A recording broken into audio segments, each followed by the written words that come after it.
Nakakabwisit dito, mga banateros, mga kabiyaya. Ang nakakabwisit dito, trilyon-trilyon ang ninakaw ni Romualdez at Marcos Jr., pati ni Saldico, hanggang ngayon, hindi nyo sila maapura, hindi nyo nga mapatawag, hindi nyo nga masampahan ng kaso eh. Diba? Hindi nyo nga, takot nga kayo ma-mention sila eh. Pero bakit etong mga senador, kagaya nila Senator Chis Escudero, Rodante Marcoleta, Jinggoy Estrada, Villanueva, Bato, Cayetano, Bongo, sino pa ba? Former Senator Bong Revilla, ang bilis nyong aksyonan, ang bilis nyong kasuhan. Pero yung putang ina, yung mga totoong mga nagnakaw ng trilyon-trilyon sa kaban ng bayan, pera ng taong bayan, pondo ng Pilipinas para sa taong bayan, putang ina, hindi nyo mapatawag. 'Di ba? Ganyan kayo kalupit. Ganyan katindi. Na kapag hindi nyo kayang hawakan sa leeg, yun yung mga ginuguro-guro nyo. Yun yung mga niyayari nyo. Gagaya ngayon, eto si Rodante Marcoleta. Nung nakaraan, si Senator Jinggoy Estrada. Ngayon, si Senator Rodante Marcoleta naman. Pansin na pansin niyo yung pagpitik sa kanila, 'di ba? Nung mga nakaraan ang pinipitik si yung magkapatid na Bilyar. Yung magkapatid na Bilyar, aram ko, isusunod din 'yan. Malamang sa malamang, isusunod din 'yan magkapatid na Bilyar. Pinipitik nung nakaraan 'yan, hindi itinuloy kasi hindi pa nila alam kung saan mapupunta etong magkapatid na Bilyar, sa majority ba o sa minority, 'di ba? So, ngayon, alam na natin na nasa majority etong magkapatid na Bilyar at magsisimula na rin ang impeachment, papakiramdaman nila ulit yan. Kapag naramdaman nilang tagilid at hindi nila kayang kontrolin, malamang sa malamang ikakasuhan nila ang mga Bilyar. At eto, katulad Jinggoy Estrada, ganun din. Pag nakita or naramdaman nila na tagilid din sila kay Jinggoy Estrada, kakasuhan din nila yan. At ganun din ang ginagawa ngayon kay Rodante Marcoleta at kay Senator Chis Escudero. Kailangan maramdaman muna nila, ginagawa nila, tinatakot nila, pinipitik nila, eto, kakasuhan kita. Tapos, kapag ang kinaganda rito, sila rin yung nagpapamukha sa atin kung paano nila manipulahin. Kapag pag nararamdaman nila na kaya or kapag nararamdaman nila ang isang senador na kayang-kaya nilang takutin, eto ginagawa nila. Biglang aatras, biglang biglang mag-i-slow na biglang magdadahan-dahan. Kesyo iimbestigahan ng mabuti, pag-iisipan muna. Ganon ang ginagawa. Pero kapag sa oras na maramdaman nila na tagilid, ay hindi talaga babaliktad to. Maka Duterte talaga to. Ayun, tutumbukin nila agad. Ganyan ang sistema na ginagawa ngayon. Tindi, no? So, yun yung sinasabi ko sa inyo na senador na maaaring tanggalin sa pwesto. Hindi lang isa, hindi lang apat, kundi parang buong majority ata. Sasampahan nila ng mga gawa-gawa nilang kaso. Breaking news, ilang mga senador at lalong-lalo na sa isang senador na ito, nasisibakin na ng COMELEC sa pwesto. Naku po, sino bang mga senador ito at sino itong isa sa mga mauunang sisibakin na senador ng COMELEC? Ay, patindi ng patindi itong mga pinag-uusapan natin, mga banateros, mga kabiyaya. At eto pa, may na double dose coke daw. Aba, sino na naman ba tong over coke? Putangin nang yan. So yung mga kabiyaya, mga banateros, isang mabiyayang araw po sa ating lahat at welcome back to my YouTube channel, J. Guevara TV nga po pala, isa sa mga banateros, brothers. At ito, pag-uusapan nga natin itong malupit na talakayan mapatungkol dito sa mga senador. At sinong mga senador itong tatanggalin sa pwesto? Nako, grabe to dahil alam naman ho natin na talagang nakatutok ang sambayan ng Pilipino dito sa mga senador na maghuhusga or magja-judge mapatungkol sa impeachment laban kay Vice President Sara Duterte. So kaya nakatuon ang atensyon ng taong bayan dito ngayon dahil ano nga ba ang magiging pasya nila at sino nga ba ang mga senador na maaaring humudas dito sa kay Vice President Sara Duterte. Alam nyo may sasabihin ako sa inyo. Nung nakaraan na pagkukwentuhan na ho natin na may isang senador na nasa majority or hindi nga isa lang dalawa may dalawang senador na nasa majority na maaaring humudas kay Vice President Sara Duterte.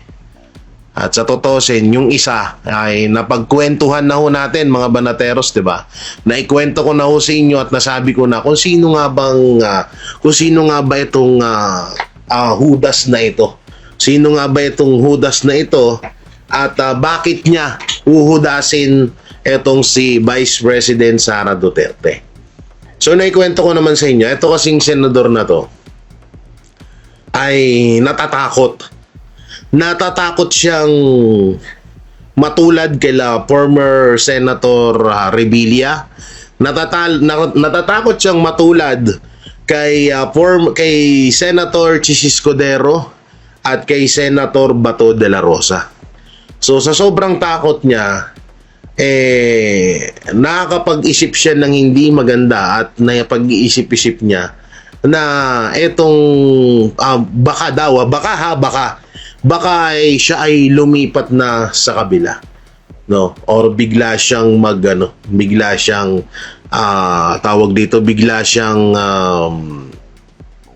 magtraidor.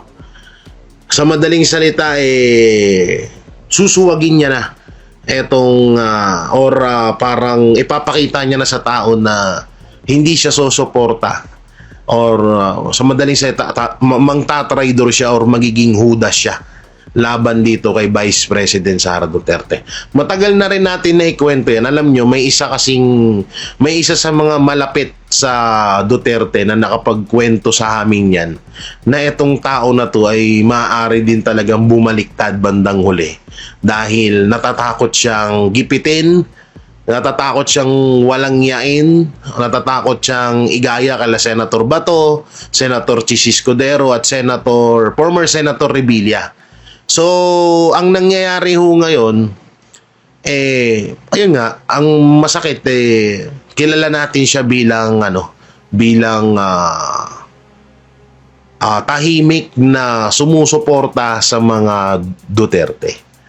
Kilala natin siya na palaging nasa majority at kasama nila Senator Bato de la Rosa, nila Cayetano. So, pero may pagkakataon na bumaliktad. At etong isa pa, kasi sabi ko sa inyo, dalawa ang magiging traidor sa pagiging Hindi pa masyadong confirm ito. Ito ay yung isa, medyo confirm na kasi may ginagawa ng katarantaduhan. Pero tong bago ngayon, nahuhudas kay Vice President Sara Duterte, ay medyo nag-aalangan pa at siguro nag-iisip pa ng malalim kung tama ba itong gagawin niya o hindi. So, grabe no? Biruin mo yun. Hindi mo sa politika talaga, hindi mo alam kung Hindi mo alam kung hanggang saan ng mga kaibigan mo at kung ilan sila. Kung gaano kanila ipaglalaban. Kaya nga ako sobrang taba ng puso ko. Sobrang natutuwa ako sa taong to kay Pastor Apollo Kibuloy dahil alam mo yun, isipin niyo maigi ang mga banateros Kayang-kaya ni Pastor na magtago. Hindi dahil hindi dahil may kasalanan siya. Kayang-kaya niya magtago para i-safety niya yung sarili niya. At alam mo yun, talikuran o kaya sa madaling salita is kayang-kaya niyang talikuran ng mga Duterte. 'Di ba? Kung sa iba-iba siguro yun, tinalikuran niya na.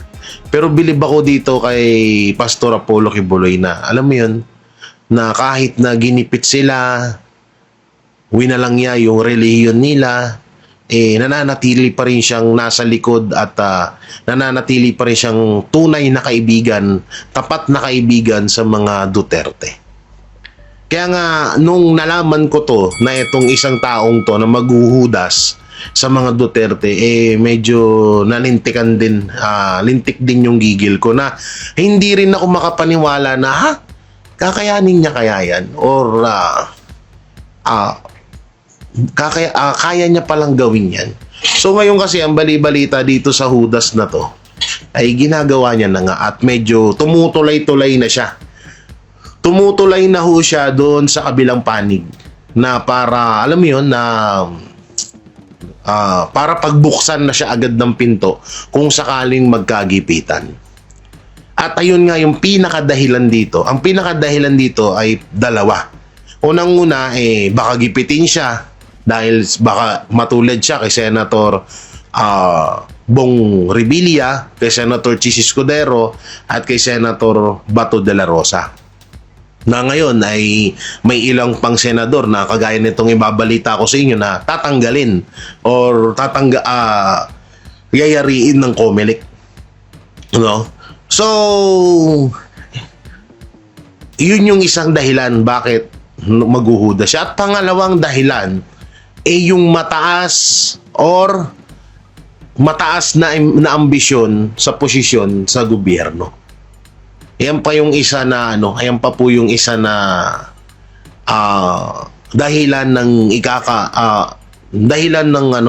pagiging hudas niya sa mga Duterte.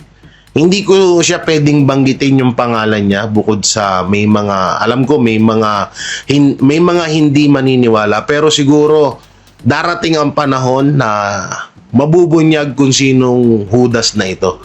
Kung sinong hudas kung sinong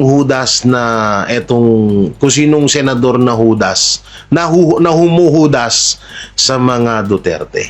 At paulit-ulitin ko, medyo baka nalilito kayo sa paliwanag ko, dalawa ho ito.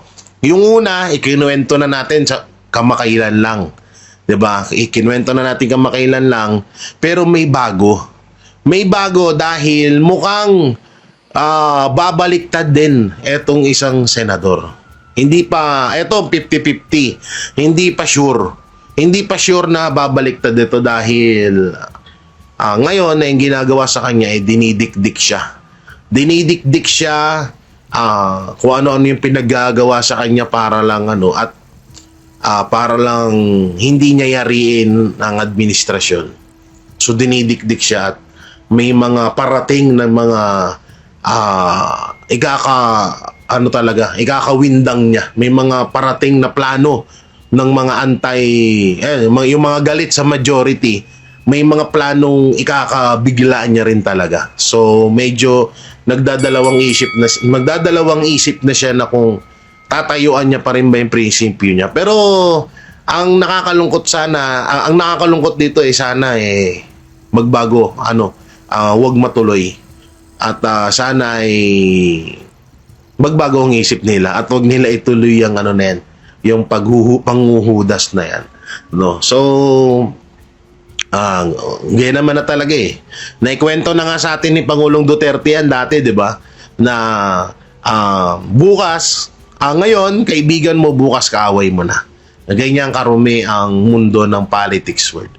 At mapunta na nga tayo dito sa mga yayariin ng COMELEC. Sino-sino ba itong mga to? Siyempre, nasa majority yan. Diba? Nasa majority yan. Alam naman na natin yung kalakaran sa mundo ng politics world sa Pilipinas ngayon na administrasyong Marcos na ang namumuno, alam naman natin ang kalakaran na kapag Duterte supporter ka, pag hindi kanila hawak sa leeg, yayariin kanila. So, eto nga mga banateros, mga kabiyaya, may posibilidad na 4 or 5 senador ang bigla nilang tatanggalin sa posisyon or ikukulong. Sino-sino kaya ito? No? So, Yan po yung isa sa mga pag-uusapan natin, no? At bago lahat na yan, mapunta muna tayo sa ibang balita kagaya nitong mga babasahin ko sa inyo. So eto mga banateros, pag-usapan ho natin itong biro ni Bongbong Marcos Jr., the greatest president ever and the Philippine century. So dito basahin no natin itong kanyang panayam na ewan ko, biro ba to? Ano ba, di ko alam, hindi naman ako natawa dun sa joke niya. Sabi niya rito, di ako natatakot mapa, flood control, yung mga project. Aba, PBBM, ito yung biro ko nga sa mga kayo sa inyong mga local government. Hindi ako natatakot na mapa flood control yung mga project dahil pagka ginawa nyo yan, pagka may nagloko, may nandaya sa project, nako, hindi sila tatagal. Hindi kayo tatagal na sisitahin kayo kaagad ng mga constituents ninyo.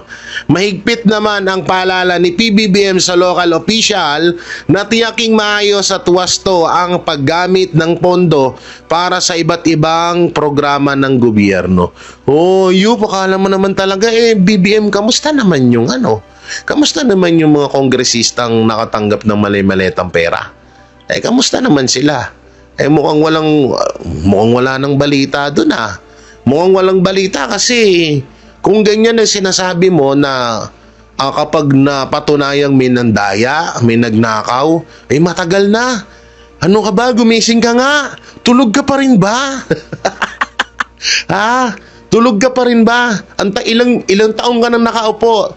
Sa ilang taong pagkaupo mo, puro nakawan na yung ginagawa. Kaya gumising-gising ka. Samantalang ito, may pag-uusapan tayong fake news, no? Sabi dito, OSG total sa health follicle test kay PBBM. Hinimok ng Office of the Solicitor General ang Supreme Court of the Philippines na ibasura ang petisyong humihiling na sumailalim si Ferdinand Marcos Jr. sa physical examination at hair follicle drug test. Ang fake news dito ay ang nakalagay na picture ay ang aking lolo na sino yung Solicitor General, etong si Guevara. Oo, lolo ko po yan, si Guevara. Charot lang, parehas lang ho kami ng apelido. Alam niyo, matagal nang pinalitan ho ito, no? Ako may mga makikita po kayo yung post about sa request ng OSG na pinapabasura, hinihiling na ibasura ang pagpataw ng Supreme Court na magpa-hair follicle drug test. Etong si Marcos Jr. at si Guevara po yung nasa picture at ang tinutukoy na Solicitor General doon ay fake news po yun. Wala na po si Guevara ho dyan, tinanggal na ho ni BBM dahil alam nila na hindi rin nila kayang hawakan yun. Hindi nila kayang hawakan yun sa leeg. Samantalang eto pa. Lacson versus Soto. Bakit nga ba? Anong nangyari dito kay Lacson versus Soto? So eto nga, Sen Lacson, sinabing hindi binuo ng pera ni Soto ang mga senador kaya ito napatalsik. Ito naniniwala si Senador Panfilo Lacson, Ping Lacson, na may kinalaman sa pera ang dahilan kung bakit napatalsik bilang Senate President si Tito Soto. Oh, akala mo naman, buta na siya ang pinakawalang kwentang Senate President ever. Kaya tigil-tigilan mo na yung mga ganyang propaganda mo. Sa isang panayam, binahagi ni Lacson ang kanilang mga narinig na hindi umano marunong mag-alaga ng mga senador si Soto. Kaya mayroong mga mambabatas na lumipat sa kampo ni Senate President Alan Peter Cayetano. Totoo naman. Putang na, yung arrest warrant nga ng ICC, tinago niya, di ba? Kung talagang mahal niya at wala siyang pinapanigan, hindi niya papabayaan yun, Senate President siya. Kung hindi pa nakatakbo si Bato at kung hindi pa malaman, putang na, traitor siya. siya yung lehitimong matagal ng traidor na senador diyan sa loob, at ang mga kasamahan niya ni Bam Aquino at nila Kiko, no? Sinasabi niyo na pera ang dahilan sa pagpatalsik kay Tito Soto. Hindi pera 'yun. No, hindi pera 'yon. Ako naniniwalang hindi pera 'yon. Dahil una-una walang kwenta si Tito Soto bilang Senate President. Pangalawa, pinapabayaan ni Tito Soto. Tignan niyo ha. Pinabayaan niya nga makapasok yung NBI. May mga bali-balita pa nga na siya mismo ang tumawag sa NBI nung nalaman niyang parating si Bato de la Rosa sa Senado. Tapos sasabihin niyo na parang pera ang dahilan, nagkabayaran kaya pinalitan si Soto. Ulul! Sabi ko, si SB Soto wala siyang 142 billion na pwedeng ipamigay sa mga senador, ani ni Lacson. Uy, mga senador, hinahayaan nyo na ginaganito kayo ni Lacson? Ayan, no, binigyan daw kayo ng 42 billion. Kaya daw napalitan itong si Tito Soto. Aba, pangbibintang ho yan. Dapat kinakasuhan nyo yan. Hindi ho pwedeng ganyan.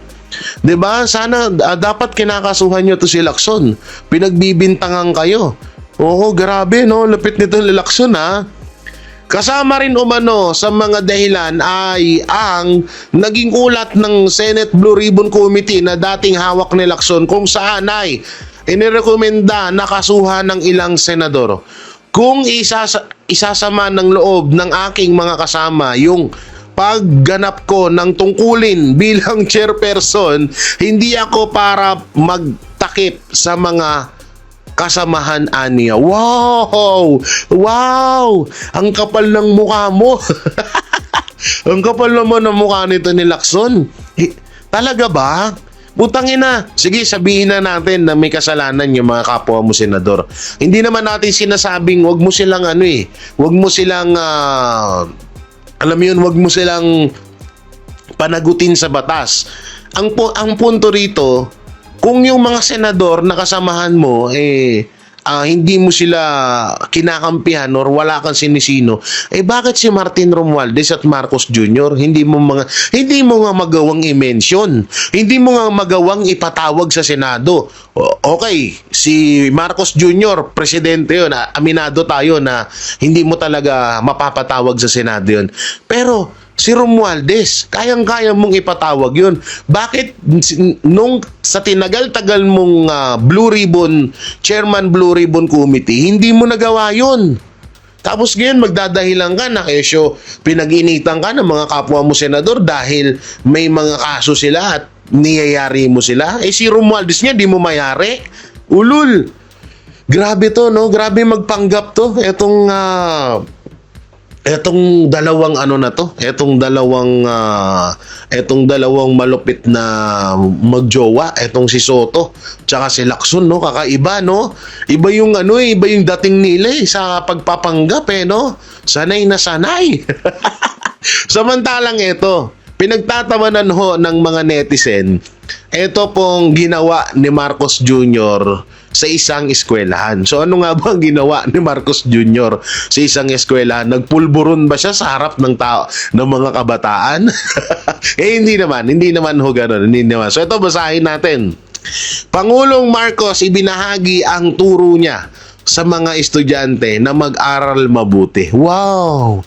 Bumisita si Pangulong Ferdinand Bongbong Marcos Jr. sa mga estudyante at guro ng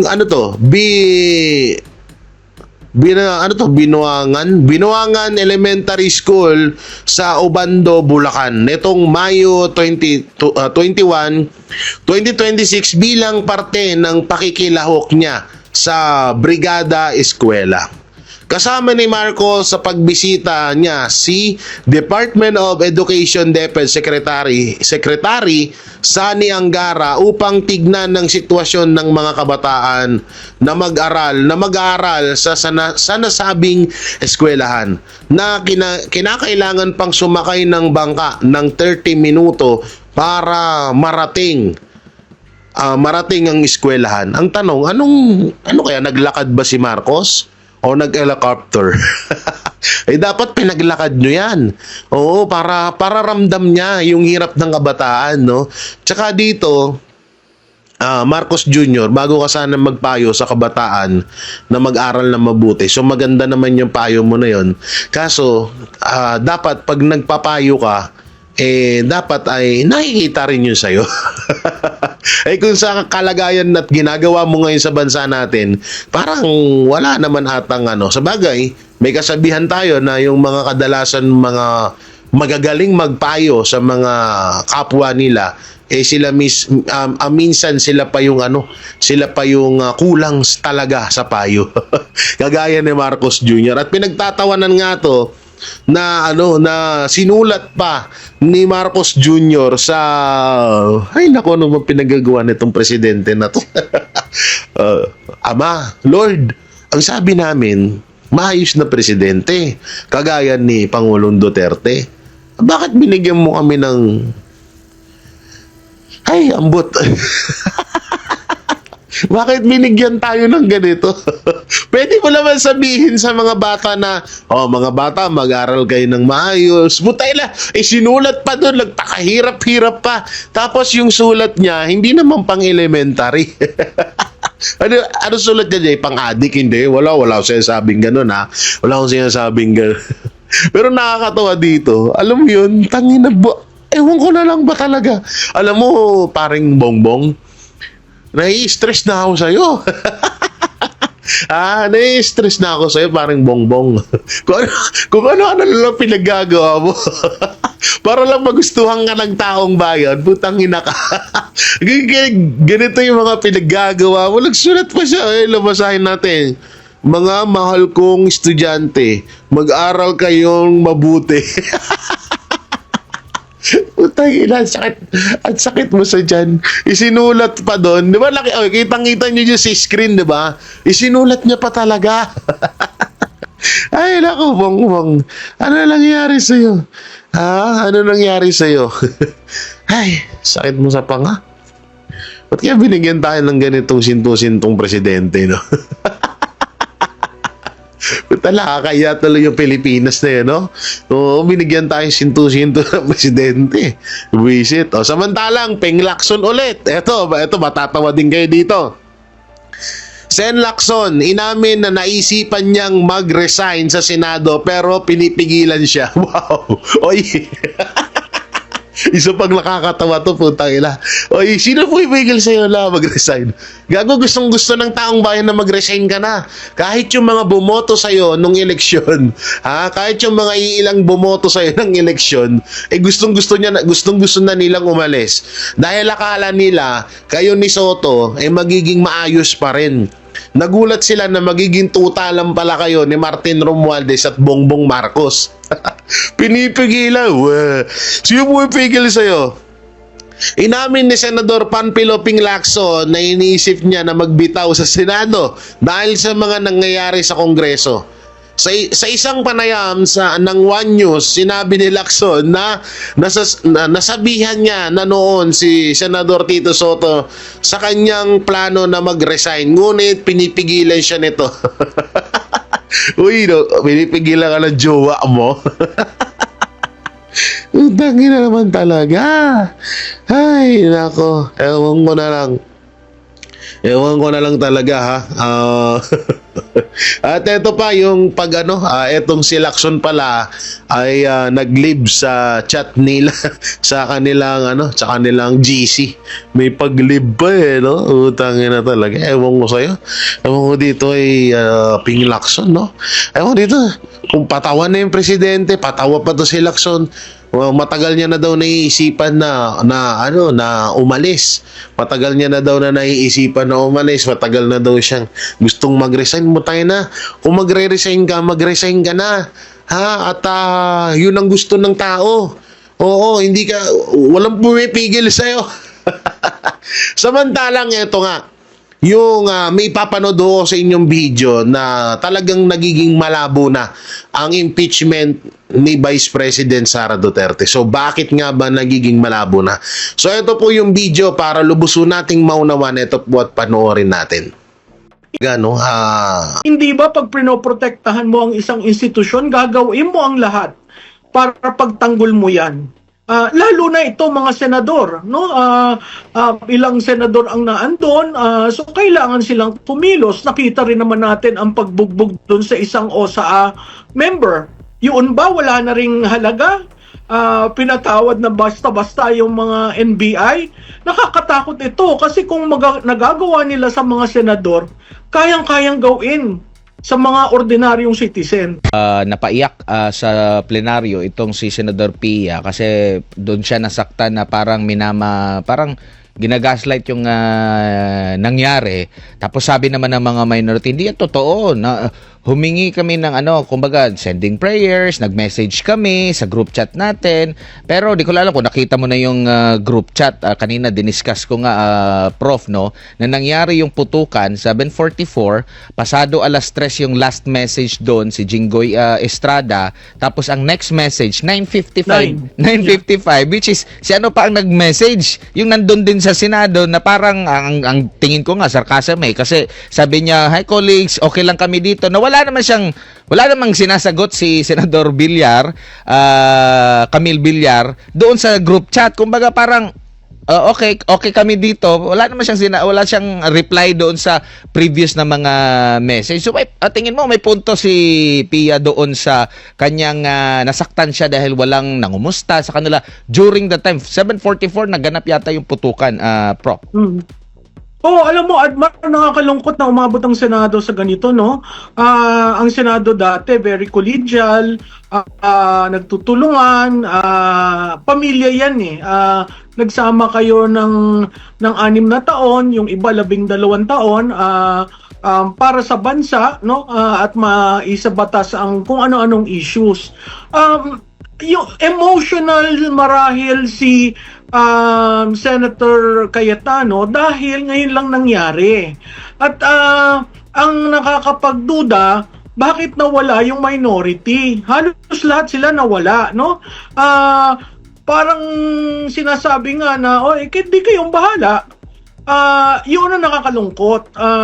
Kasi kahit na ano yung sabihin mo, nag-dinner sila, maayos naman, yung fact na under siege ang Senado at may mga senador sa loob at may mga staff at kawani ng Senado, yun lang dapat ang isipin nitong mga nasa minority ngayon, no? Maraming netizens ang nangungumento at nagsasabi, kamusta naman kayo dyan? Parang ginagawan joke, no? Doon sa mga naggaganon, hindi nyo alam ang personal aspect at relationship ng mga senador. So para tayo manghusga, wala naman tayo doon at para mangumpentaryo na kamusta ka. Logical sa Pilipino kasi custom natin na pag may nangyayari, 'di ba? Nangangamusta. Yung iba pag may nangyayari, pumupunta kaagad doon at tinitingnan. So, nakakalungkot dahil parte ng plenaryo ngayon 'yan, nasa records at makikita mo na lahat sila na stand doon sa reaction ni Senator Cayetano. And I think Senator Cayetano was just saying it as real as possible because that is her sense of things, no?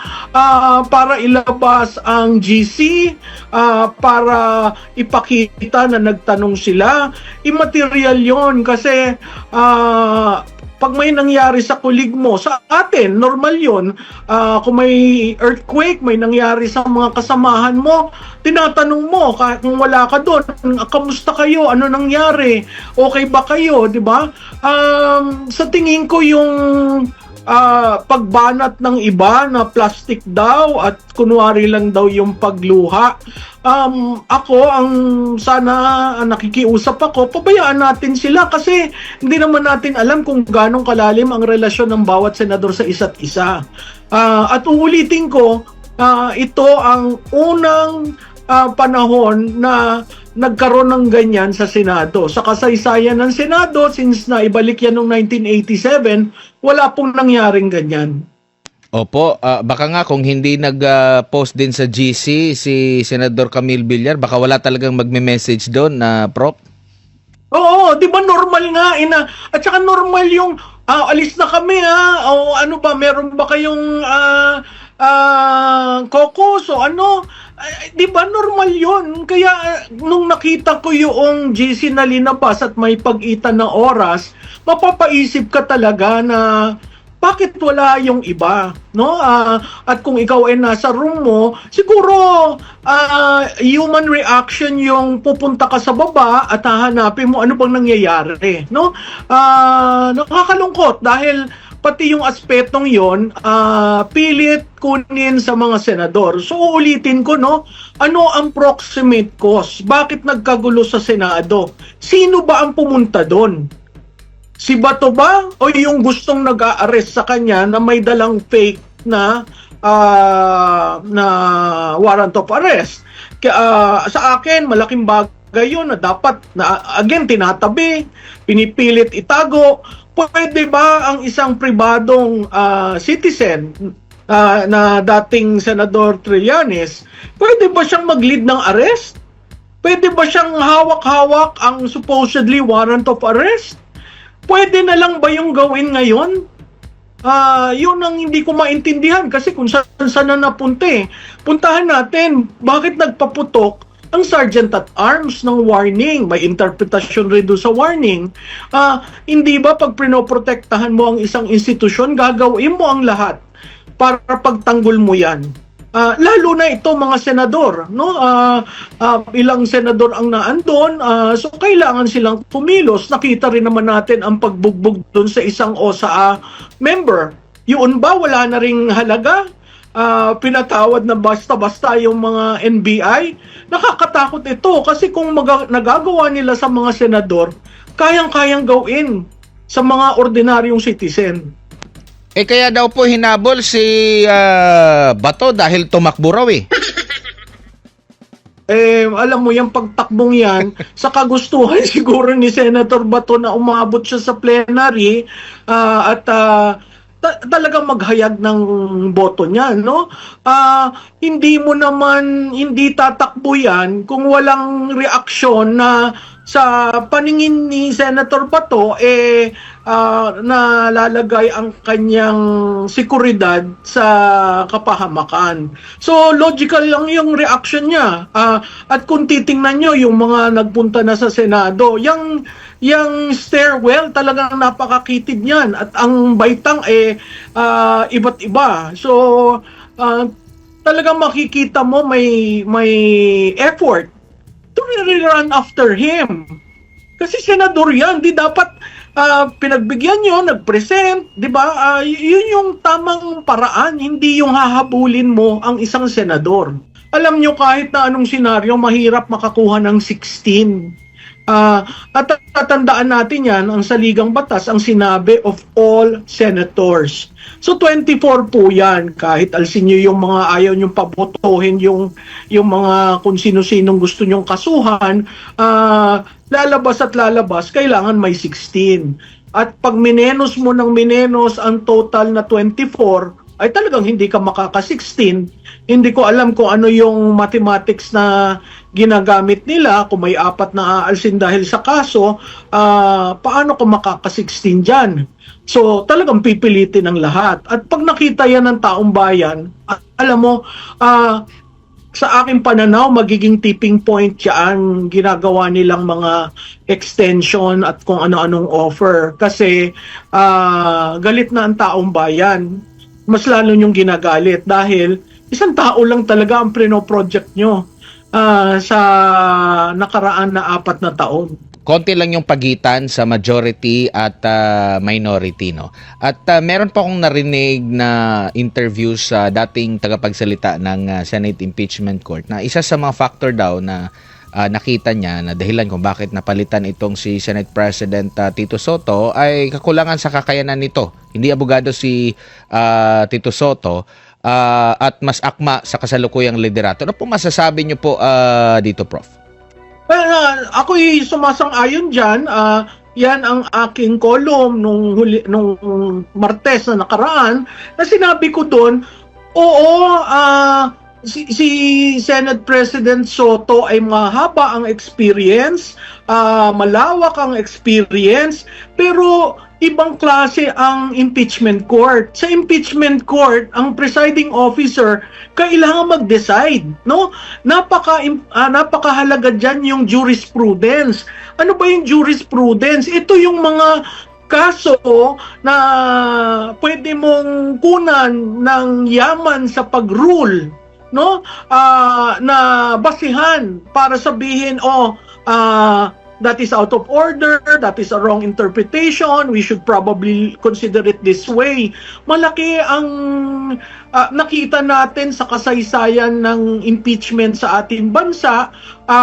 Si Senate President Nene Pimentel, abogado yon. Si Senate President JPE, and really abogado yon. Nakita mo yung yaman ng literature nila to make a ruling. Yun ang kinokol ng presiding officer, that you are able to break the impasse, to intervene when necessary, and to rule. Ang ruling mo is based on jurisprudence. 'Di ba? So napakahalaga na abogado 'yan na umupo. Dahil ang vice presidente na nasa saligang batas, ang presiding officer ay ang Senate President. So napakahalaga. Si Senate President Soto, plano niya siya magkakaroon ng impeachment manager na si Senator Kiko Pangilinan. Sa tingin ko yun ay admittance on his part na he really needs assistance. And how will you be able to rule kung yun ay manggagaling sa iba? So lahat subject, lalo na dito sa contentious na impeachment kayo Vice President, yung ruling napakahalaga. Hindi pwede yung medyo padagilid-tagilid o medyo patawa-tawa, hindi. Napakaseryosong bagay ito. Kasi Vice Presidente yung ini-impeach, no? Sabi nga nung iba, di gawin na lang daw na si Chief Justice. Kaso ang sasaligang batas ang naandon ang Senate President. So tama yan, nag-agree ako dyan. Kaya ginawa at kaya nakita ng mga colleagues niya na mahihirapan ang Senado. Sa majority nung una, iisa lamang ang senador. Yun ay si Senator Pangilinan. Sa minority dati, 4 ang abogado. So, kailangan talagang, kung titingnan mo kasi yung institusyon kailangan yung institusyon, someone who can make a decisive ruling na hindi mag-aaway-away yung mga colleagues nila doon sa impeachment court. Kasi kung maging magkaroon ng internal struggle sa mga posisyon, ang ultimate arbiter, ang Senate President. Hindi siya bumoboto dahil boboto lamang siya kung may tie, pero napakahalaga ng kanyang mga rulings. Opo, meron pang, baka kasi hindi rin i-considera yung Chief Justice kasi meron ding hiling doon medyo abala sila, marami silang trabaho ngayon, meron pa dito kay Bato at meron pa dito kay mga humiling na kini-question yung constitutionality dito sa impeachment nga ni VP Sara. Pero napag-usapan na po ito, sakali po na lumabas ito, anong nakikita nyo po mangyari kung paborable po dito po kay Vice President Sara Duterte? Ano ba to? Parang part 2 doon sa unan nilang nangyari. So, mabubura. Next year na naman. At kung next year ba, kung magfa-file sila ng impeachment, parang... At mahirap na ang next year kasi malapit na tayo sa eleksyon. Yun ay kung may eleksyon, no? Pag nag-rule ang Korte Suprema na dismiss yung impeachment na yan, babalik tayo uli sa square one, no?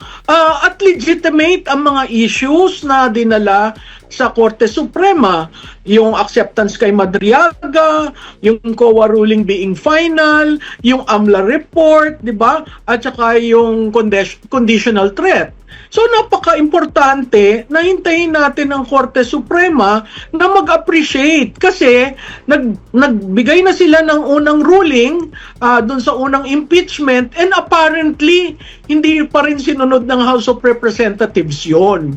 So talaga napaka-importante yon. So hindi dapat gigil ang Senado. Tama ang ginawa ng Senado na ang unang hearing July para mabigyan ang Korte Suprema ng panahon to rule on it. Kasi pag nag-start na ang trial, may certain rights na makwe-question, mahirap mong i-dismiss ang impeachment court pag nagsimula yon.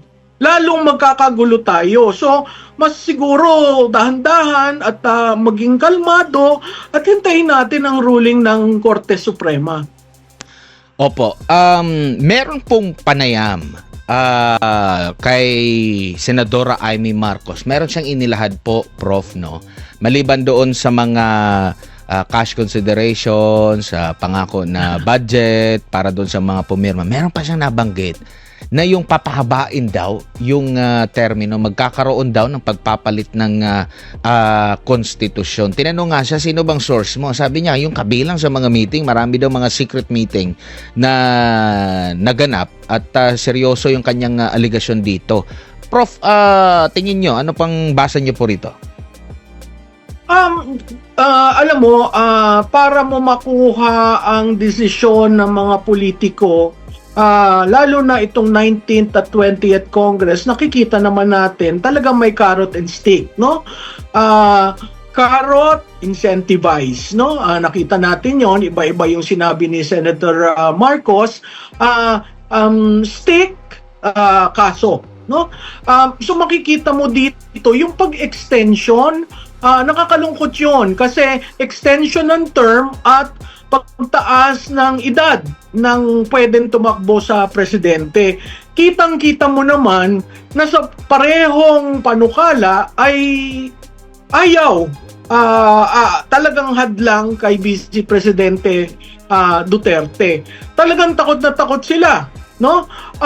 Pero ako, nakakalungkot siyang in-offer as part of the incentive for you to vote kasi magagalit ang tao, no? Isang tao lamang ang ayaw niyong makadesisyon tungkol sa politika at lahat na ng ahensya ng gobyerno ay ginagamit para siya'y sikilin at ilagay sa isang corner.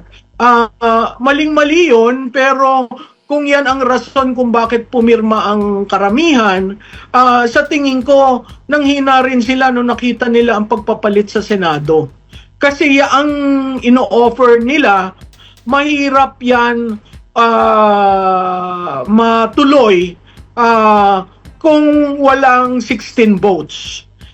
At ganun rin sa pananaw ko, meron rin kumakalat na may ino-offer na tumakbo sa Vice Presidente si Senate President Cayetano sa administrasyon, at meron rin sinasabi na yung ibang may kaso ay hindi nakakasuhan. Sa kagustuhan nilang ma-impeach si Vice President sa Senado. Alam nyo, kahit na anong senaryo, mahirap makakuha ng 16. At tatandaan natin yan, ang saligang batas, ang sinabi of all senators. So 24 po yan, kahit alsin nyo yung mga ayaw nyong pabotohin, yung mga kung sino-sinong gusto nyong kasuhan, lalabas at lalabas, kailangan may 16. At pag minenos mo ng minenos ang total na 24, ay talagang hindi ka makaka-16. Hindi ko alam kung ano yung mathematics na ginagamit nila. Kung may 4 na aalsin dahil sa kaso, paano ko makaka-16 dyan? So talagang pipilitin ng lahat. At pag nakita yan ng taong bayan, alam mo, sa aking pananaw, magiging tipping point yan ginagawa nilang mga extension at kung ano-anong offer. Kasi galit na ang taong bayan. Mas lalo nyong ginagalit dahil isang tao lang talaga ang prino-project nyo sa nakaraan na 4 na taon. Opo, kasi maraming mga maliban dito sa impeachment, alam natin malakas itong si Vice President Sara Duterte. Meron pa dong issue sa muling pagbubukas ng investigasyon. Itong dalawang issue ba na ito, Prof, ay napakahalaga na dapat nilang mapigilan talaga. Kasi dito nakasalala yung kanilang kinabukasan. Oo, alam mo yung ako'y natutuwa sa desisyon ng kung sino ang magiging head ng Blue Ribbon. Tama na si Senator Pia just to hindi maging antagonizing ang lahat between Senator Marcoleta and Senator Lacson. Makikita mo na si Senator Pia is very clinical in her approach. Pero pag nabuksan niya ang Blue Ribbon na yan, yan ang napakahalaga sa taong bayan. Hindi yung impeachment eh. Para sa akin, napakahalaga ang Blue Ribbon dahil trilyon na pondo ng bayan ang nawala. At hanggang ngayon, hindi natin maintindihan sino ba talaga ang mastermind, no? So kung maipatawag ang lahat na dapat patawagin, kung makapagpadala si Congressman Ko ng kanyang sworn affidavit na may ginawa sa ating embahada, malaking bagay ito para once and for all matapos natin itong usapin na ito. Biro mo mag-iisang taon na yung mahiya naman kayo campaign. Tapos anong nangyari? Hindi natin nakita ang report ng ICI, hindi natin nakita ang report ng partial report ng Blue Ribbon, kaya nga nagkaroon ang ruling ng kaso sa Korte Suprema at sinabi na dapat ipakita, 'di ba, hinihinga ng response si Senator Ping Lacson. So maraming itinatago sa atin na hindi yan tunay na accountability. So, pag pinagsabay mo yan, kung ang sinasabi, ang Senate hearing ng impeachment court ay July, hanggang June 4 ang sinidya nila, magsisimula ba si Senator Pia Cayetano ng Blue Ribbon, itong remaining days, no? Siguro, napaka-importante na malaman ng tao kung ano ang appreciation ni Senator Cayetano tungkol doon. So yun, no, ang ganda na naman ng mga natutunan natin kay Prof. Malo Tiquia mapatungkol hungaw dito sa gulo na nangyayari sa Senado. So grabe naman din naman talagang alam nyo, kaya nga lagi ko sinasabi sa vlog ko na etong mga senador, wag nyo nga hayaan na na hawakan kayo sa leeg nung mga anti-Duterte, yung mga taong gustong-gusto lang ma-impeach si Vice President Sara Duterte. Huwag niyong hayaan na parang gagawin lang kayong bataan dyan. Kung ano yung tama, gawin nyo. Kung ano yung sa tingin nyo tama. At pakiramdaman nyo yung yung kagustuhan ng taong bayan. Kitang-kita naman, nasa survey, nasa trust rating, 'di ba? Hindi bumaba ang trust rating ni Vice President Sara Duterte.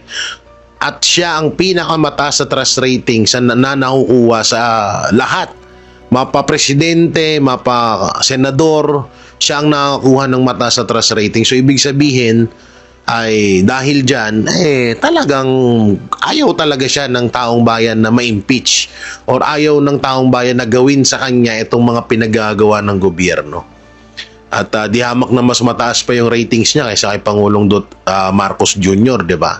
So talagang dapat kayo mga senador, wag nyo ngayaan na kontrolin kayo at gagugaguhin lang dyan ng mga anti-Duterte, ng mga against sa mga Duterte. Huwag nyo At obvious naman no? Obvious naman na wala naman talagang kasalanan si BP Sara. Bakit siya may impeach?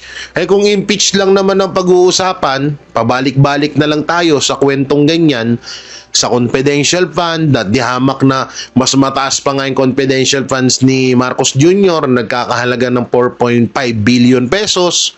So doon pa lang, mas karapat dapat na ma-impeach si Marcos. Yung nakawan na nangyayari sa bansa natin, 'di ba? So obvious naman ilang tao na ang nagsasabing si Marcos Jr. ang mastermind. Na ultimong pinsan niya nagpaparinig na nga, 'di ba?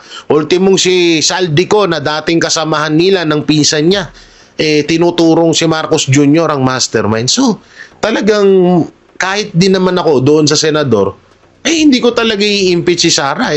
Obvious naman na wala naman talagang kasalanan tong tao na to, at dahil nga dyan sa confidential funds na yan, nabisto natin dyan yung laptop scam at iba pang nakawan na nangyayari sa gobyerno.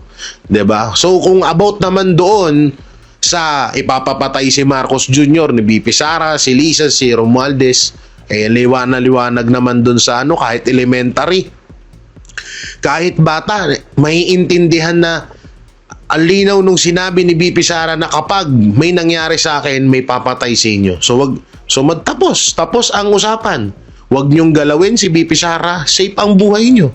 'Di ba? So ganun lang kadali. At usapang Senado nga at usapang BBM na nga, 'di ba? Oh, eto pag-usapan naman din natin 'to. Kaya makikita niyo diyan sa screen. Sabi kasi dito, ito yung sinasabi ko kanina na overcook. May na-overcook daw. Oh. Si BBM mas malakas din ngayon. Ika ni Attorney Rowena Guanzon. Umani ng reaction online si dating COMELEC Commissioner Attorney Rowena Guanzon matapos niyang bantayan si Yusek or banatan si Yusek Claire Castro kaugnay ng naging pahayag nito tungkol kay dating Pangulong Rodrigo Duterte habang nasa International Criminal Court Detention Facility.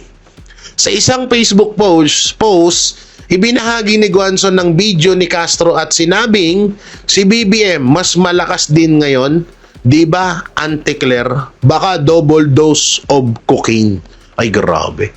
Oo, alam nyo, kamakailan lang din may napapanaginipan tayo na may bigla daw natumba. Aba! May bigla daw natumba. Dahil daw sunod-sunod na araw na walang tulog at sunod-sunod ang paghigop ng sabaw. Oo, hindi naman hinihigop ang kanin, di ba? Kundi sabaw. Yan naman nababalitaan. Pero dito, si Attorney Rowena Guanzon naman na nag-post nito na si BBM mas malakas din ba ngayon? Di ba, Auntie Claire? Baka double dose of cocaine, ang sabi ni Attorney Rowena Guanzon. Mukhang may ibig sabihin to, Attorney Rowena Guanzon, Kasunod nito, naging pahayag ni Castro sa isang video kung saan sinabi nitong tila mas healthy umano ngayon si dating Pangulong Duterte dahil hindi na umano ito nakakagamit ng fentanyl at hindi nakakapag-wake and bake habang nasa ICC, ani ni Castro. Alam mo sa totoo, isa to sa kinakaabangan ng buong Pilipino. Mas dihamak na mas masahol pa to sa laban ni Manny Pacquiao. Kasi diba alam naman natin na kapag may laban si Manny Pacquiao dati, talagang tahimik yung mga Pilipino nasa bahay, nanonood, nag-aabang ng laban ni Manny Pacquiao, di ba? So alam naman na natin yan. Ngayon, may pumalit kay Manny Pacquiao. Sino ba? Si Auntie Claire. Bakit? Inaabangan ng Pilipino, sobrang inaabangan talaga ng Pilipino kapag nakulong si Auntie Claire dahil dito sa mga pinaggagawa niya. Ay, sobrang kaabang-abang. Ako talaga, magre-request talaga ako na kapag nakulong si Auntie Claire, magre-request talaga ako na dalawin ko siya sa kulungan. No, dalawin ko siya, tignan ko siya titignan ko lang siya habang nakakulong. Promise yan talaga gagawin ko. Kayo, excited na ba kayo na makulong si Claire Castro? Ako, excited na ako Pero ngayon, hindi pa makukulong yan, syempre. Nandyan si Bossing. Syempre. Diba? Hindi makukulong yan Salo yan ni Bossing. Andiyan si Bossing Ang dami pera, Bossing. Diba? Hindi pa makukulong yung si Auntie Claire ngayon. Kaya ngayon, happy yan.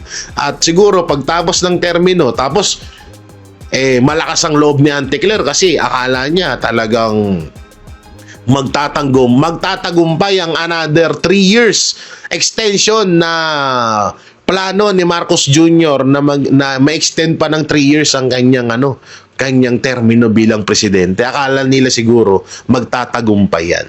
At alam ko naman na hindi hahayaan yan ng mga Pilipino. At baka nga, katulad ng sinasabi mo at gusto mong ipanalangin, Auntie Claire, sige, ipanalangin mo na mamatay si Pangulong Duterte o si Tatay Digong. Ipanalangin mo na. Pero, wag kang magsisi dyan sa panalangin mo, ha? Kasi baka hindi natin alam, pag binawian nga ng buhay si Tatay Digong sa dahig, baka dyan na magsimula ang isa sa mga kinakatakutan nyo. Hindi ako nagbabanta. Ako ay parang nagpapaalala lang. Ika nga ni Robin Padilla ang taong kulang sa paalala ay dapat pinapaalalahanan. Fuck you, di ba? Joke lang you guys, joke lang. Pero malay mo naman magkatotoo yung panalangin mo, Auntie Claire. Pero excited talaga ang taong bayan, no, na sa oras na makulong ka. Ayan ang isa sa mga kinakaabangan ng taong bayan. Samantalang, eto, sino bang senador ang tatanggalin sa pwesto? Eto, basahin natin. COMELEC handang makipag-ugnayan. Ayan ipinahayag ng Commission on Elections COMELEC na handa umano silang makipag-ugnayan sa Office of the Ombudsman kaugnay ng inulat na rekomendasyong pagsasampa ng kasong plunder at direct bribery laban kay Senator Rodante Marcoleta. Ayon kay COMELEC Chairman George Garcia, bukas Paul body na tumulong sa ombudsman kung kinakailangan. Ready to help and coordinate ang COMELEC with ombudsman. Sa end ng COMELEC, dismiss na ang motu proprio investigation laban kay Sen Marcoleta, ani ni Garcia. Dagdag pa niya, wala pa umanong plano ang COMELEC na buhayin muli ang kaso laban kay Marcoleta dahil wala pa silang natatanggap na motion for reconsideration o MR, sabi ni Chairman George Garcia. Without regards sa pag-receive ng kaso, hindi pa naiisip ng COMELEC. Wala rin naman daw kasing motion for reconsideration na natanggap ang full body, dagdag ni Garcia. Lumabas ang pahayag ng COMELEC matapos iulat na inirekomenda ng Field Investigation Bureau ng Ombudsman ng pagsasampa ng kasong plunder at indirect bribery laban kay Marcoleta kaugnay ng umano'y 75 million campaign donation noong 2025. Tingnan nyo mga banateros. Kapag talaga hindi nila kayang kontrolin, kahit sa mababang sabihin na natin, sige, totoo tong 75 million campaign donation kay Marcoleta. Ganito din yung issue nila kay Chis Escudero, di ba? Nasa 30 million yung kay Senator Chis Escudero. Putang ina, nakakabwisit dito, mga banateros, mga kabiyaya. Ang nakakabwisit dito, trilyon ang ninakaw ni Romualdez at Marcos Jr., pati ni Saldico, hanggang ngayon, hindi nyo sila maapura, hindi nyo nga mapatawag, hindi nyo nga masampahan ng kaso Di ba? Hindi nyo nga, takot nga kayong ma-mention sila Pero bakit etong mga senador, kagaya nila Senator Chis Escudero, Rodante Marcoleta, Jinggoy Estrada, Villanueva, Bato, Cayetano, Bongo, sino pa ba? Former Senator Bong Revilla, ang bilis nyong aksyonan, ang bilis nyong kasuhan.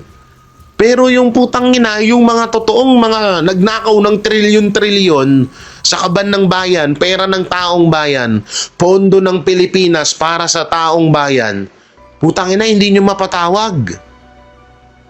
'Di ba? Ganyan kayo kalupit. Ganyang katindi na kapag hindi nyo kayang hawakan sa leeg, yun yung mga ginuguro-guro nyo, yun yung mga niyayari nyo. Gagaya ngayon, eto si Rodante Marcoleta. Nung nakaraan, si Senator Jinggoy Estrada. Ngayon, si Senator Rodante Marcoleta naman. Pansin na pansin nyo yung pagpitik sa kanila, di ba? Nung mga nakaraan, ang pinipitik yung magkapatid na Villar. Yung magkapatid na Villar, aram ko, isusunod din yan. Malamang sa malamang, isusunod din yan magkapatid na Villar. Pinipitik nung nakaraan yan, hindi itinuloy kasi hindi pa nila alam kung saan mapupunta etong magkapatid na Villar, sa majority ba o sa minority. 'Di ba? So ngayon, alam na natin na nasa majority etong magkapatid na Villar at magsisimula na rin ang impeachment, papakiramdaman nila ulit yan. Kapag naramdaman nilang tagilid at hindi nila kayang kontrolin, malamang sa malamang ikakasuhan nila ang mga Villar. At eto, katulad Jinggoy Estrada, ganun din. Pag nakita or naramdaman nila na tagilid din sila kay Jinggoy Estrada, kakasuhan din nila yan. At ganun din ang ginagawa ngayon kay Rodante Marcoleta at kay Senator Chis Escudero.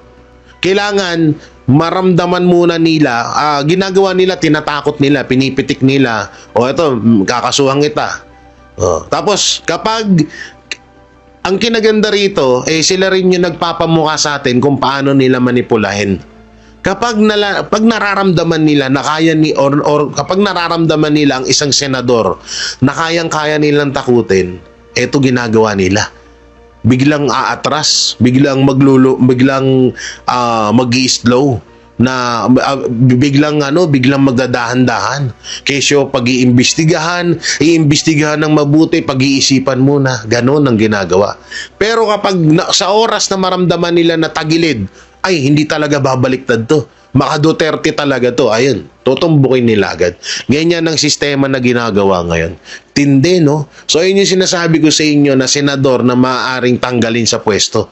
Hindi lang isa, hindi lang apat, kundi parang buong majority ata. Nila, sasampahan nila ng mga gawa-gawa nilang kaso. Ang tindi, ang lupit nyo talaga. Oo, kaya yung isang senador dyan na maaaring, yung dalawang senador na huhudas, bukas sa makalawa, hindi rin natin siya maging hudas talaga. Kasi nga, una-una, natatakot siyang makulong, natatakot siyang, tapos ngayon may bali-balita na lahat daw ng mga senador na ikukulong ay doon daw sa dahig, rekta daw. Sabi ko, grabe, no? Talagang sinamba na nila ang ICC.